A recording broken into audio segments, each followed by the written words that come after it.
I believe as a Christian that God created humanity in his own image. Jamie Arpin-Reese is a God-loving, bisexual pastor in Winnipeg's West End. Still a contradiction in 2018, at least it is for his Christian critics.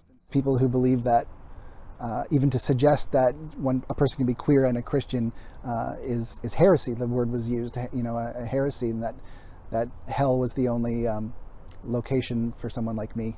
The married 41-year-old Anabaptist Christian father of two leads a small congregation. He preaches his sermon not from a church, but from within a home.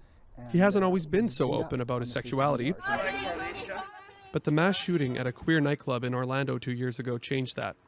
I started seeing the voice of Christians in the wider media and in social media being often saying, that's what you get, right?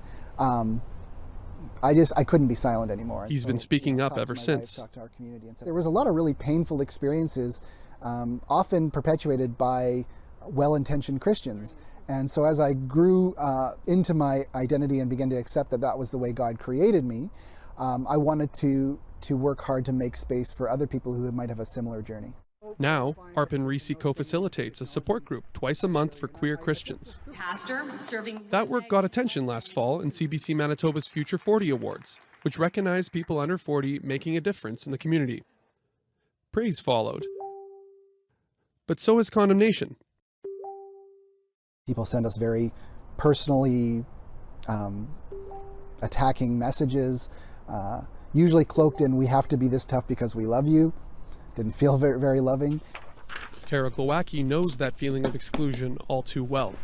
For LGBTQ Christians, it can be hard to find spaces where we can talk openly about that. The 29-year-old evangelical Christian is also bisexual.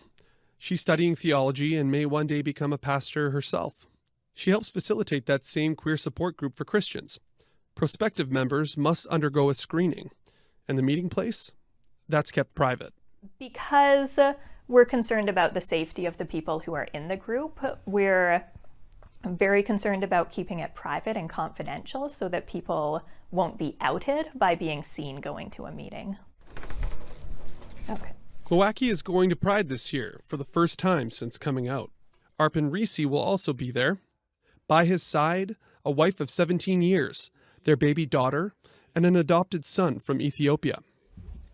For those who call him a fake Christian, Arpin-Reese points to his life's work. A missionary for 24 years, 9 of them as a pastor, decades of Bible study. And now, Arpin-Reese has been posting his coming out story online to show queer Christians they're not alone. Take the time to genuinely listen to the stories of the people, to look at their lives, and withhold the impulse to formulate counter arguments and judgments, and just listen and build relationship. He hopes sharing his story will help critics see the light.